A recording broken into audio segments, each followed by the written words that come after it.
जी sir, आज किस तरह की इमाम की तशरीह मुहिम चल रही है? अभी तो अल्हम्दुलिल्लाह आप ख़ुद गौर कर रहे हैं, देख रहे हैं कि मजलिस इत्तेहादुल मुस्लिमीन का वालिहाना इस्तक़बाल हर वार्ड में किया जा रहा है और मजलिस इत्तेहादुल मुस्लिमीन पूरी ताकत से इलेक्शन में हिस्सा लिए हुए हैं। रही बात मजलिस इत्तेहादुल मुस्लिमीन की तशरीह मुहिम में तमाम क़ायदीन आने वाले हैं।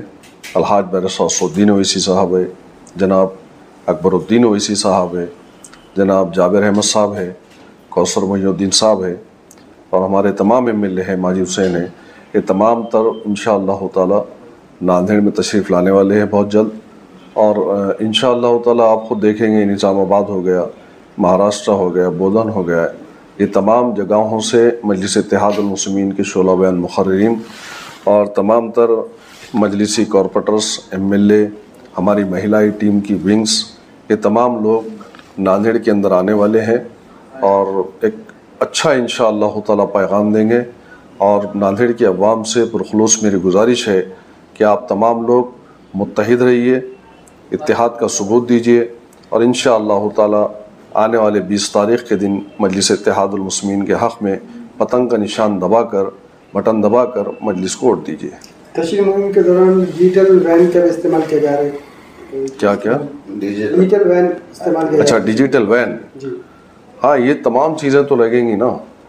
तशरीह मुहिम के अंदर डिजिटल वैन हो गया, गाड़ियाँ हैं, ये तमाम चीज़ें रहेंगी और जगह जगहों पर पैदल दौरे होंगे, साथ ही साथ इंशाअल्लाह ताला जलसे होंगे, कॉर्नर मीटिंग्स होंगे, नुक्कड़ सभाएँ होंगी, ये तमाम चीज़ें होंगे। अभी तो आप जो लोग देख रहे हैं ये तो इब्तिदाई इश्क है, आगे आगे देखिए होता है क्या इंशाअल्लाह ताला। मुस्लिम इसके अलावा दीगर समाज से राब्ता भी उनका किस तरह से चल रहा है? हमारे पास इंशाअल्लाह ताला दलित समाज के हमारे लीडर्स है, OBCs के लीडर्स है, सिख समाज के लोग हैं, ये तमाम लोग इस कैंपेन में हिस्सा लेंगे इंशाअल्लाह ताला नांदेड़ के अंदर। अपोजिशन के ऊपर से आपको निशाना बनाया जा रहा है कि बहकावे में ना आए, मजहब के नाम पर वोट ना दे और महाविकास आघाड़ी का साथ दे। कांग्रेस वाले इस तरह से कर रहे हैं। देखिए, मजलिस इत्तेहादुल मुस्लिमीन ऐसा नहीं है कि यहाँ पर 1 साल 6 महीने में इब्तिदा हुई हमारी। 2011 से मजलिस इत्तेहादुल मुस्लिमीन यहाँ पर क़ायम है। हमारे कॉरपोरेटर्स भी थे और फिर हमने 2014 में 2019 में इलेक्शन भी कॉन्टेस्ट किया, बहुत कम वोटों से हमारे सीट्स गए। तो मजलिस इत्तेहादुल मुस्लिमीन का क़िला है नांदेड़, एक गढ़ है जहाँ से मजलिस इत्तेहादुल मुस्लिमीन ने पूरे महाराष्ट्र में शुरुआत की थी। ये नांदेड़ एक तारीख़ी शहर है और नांदेड़ के मुसलमानों के दिलों के अंदर, यहाँ के शहरियान के दिलों के अंदर, दलितों के अंदर एक मोहब्बत है मजलिस को लेकर और उसकी वजह भी है, माखूल वजह है कि नांदेड़ की अवाम ने, नांदेड़ के मुसलमानों ने, नांदेड़ के दलितों ने विकास के नाम पर और फिर शांति के नाम पर, पीस के नाम पर, जमहूरियत के नाम पर, सेकुलरिज्म के नाम पर बहुत वोट देकर देखा, लेकिन कहाँ है? ना डेवलपमेंट है, ना पीस है। एक जो है तो कांग्रेस का आदमी BJP में चले गया और एक कांग्रेस का कैंडिडेट, उसी के घर से एक BJP को टिकट मिला। तो ये अच्छा उनका तालमेल चल रहा है, एक ऐसा तालमेल चल रहा है, कोई किसी को तलाक दे रहा है तो कोई किसी से निकाह कर रहा है तो कोई किसी से खुला कर रहा है। तो ये तमाम चीज़ें हैं, अवाम जानती है। और कुछ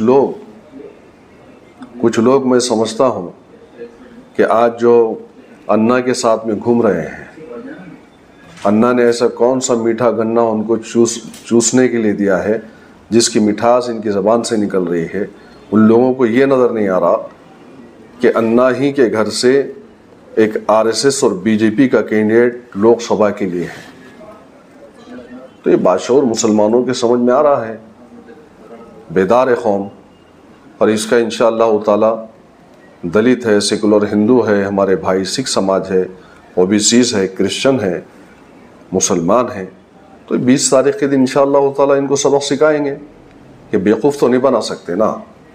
एक ही सिक्के के अंदर एक तरफ एक रुख पर कांग्रेस है तो उसी सिक्के के दूसरे रुख पर एक बीजेपी का कैंडिडेट है। दो कैंडिडेट एक ही घर से है। वो आदमी आज मुसलमानों को समझा रहा है कि सेकुलरिज्म के नाम पे वोट दो। तो सबसे पहले तो समझाना चाहिए अपने भाई को कि जो शख्स अपने भाई को कन्विंस नहीं कर सका, फ़िरक़ा परस्त अनासिर की पैदाइश उन्हीं के घर में है। जिस शख्स ने क्रॉस वोटिंग किया कांग्रेस से जीत के आने के बाद, वो शख्स आज वोट मांगने के लिए निकला है। तो अवाम देख रही है और कुछ ऐसे भी लोग हैं जो अपने आप को कह रहे हैं कि हम 15-20 दिन से मेहनत कर रहे हैं। अरे भाई 15-20 दिन से आप मेहनत कर रहे हैं तो यहाँ पर तो मजलिस इत्तेहादुल मुस्लिमीन 15-20 साल से मेहनत कर रही है। 15-20 साल से मेहनत, 15-20 साल ज़्यादा होते हैं या 15-20 दिन ज़्यादा होते हैं। तो एक बौखलाहट का शिकार है, परेशानी के आलम में है। उनको मालूम हो गया है कि अवाम उनको जवाब दे रही है। अवाम का जवाब उनके तासुरात उनके चेहरों से नज़र आ रहे हैं। तो आज वो परेशान है। और आप देखेंगे कि अभी तो हमारी शुरुआत है 4 दिनों से गुलपोशी की। ये तो अवाम का इब्तिदाई इश्क है और अभी से इतना परेशान होने की ज़रूरत नहीं है। और भी इंशाअल्लाह ताला इख्तिताम देखिए इसका, ये मोहब्बत का इख्तिताम देखिए, फिर पता नहीं कहाँ खो जाओगे आप लोग। आपका मुकाबला कांग्रेस से रहेगा या बीजेपी से रहेगा दक्षिण में? हमारा मुकाबला इस वक्त तमाम के तमाम फ़िरक़ा परस्त अनासिर से है। और मैं समझता हूँ चाहे कांग्रेस का कैंडिडेट हो, चाहे अपक्ष के उम्मीदवार हो, चाहे बीजेपी के उम्मीदवार हो, ये सब के सब एक ही थाली के चट्टे बट्टे हैं। क्योंकि कांग्रेस को दक्षिण में अगर मुसलमान सेकुलर समझ रहा है या वो समझाने की कोशिश कर रहे हैं मुसलमानों को, तो मुसलमान खुद समझ चुका है।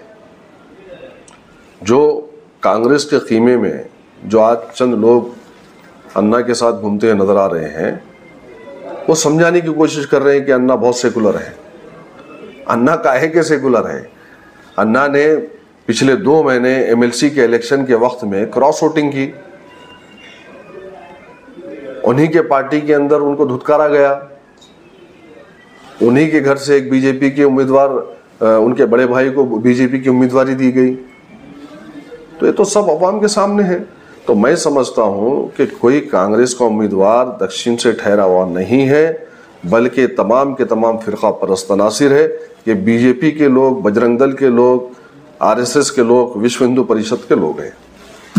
आपने जैसे उत्तर में कुर्बानी दी सीट ने लगा के कांग्रेस के उम्मीदवार को सब कुछ के लिए, आपने ऐसी डिमांड रखना चाहिए था कि दक्षिण में कांग्रेस अपना उम्मीदवार ना होता। वो तो कर रहे हैं अल्हम्दुलिल्लाह। जो लोग हमारे लिए काम कर रहे हैं, हम उनका शुक्रिया अदा करते हैं। वो चाहे किसी और पार्टी से है, लेकिन यहाँ पर मेरी मदद कर रहे हैं।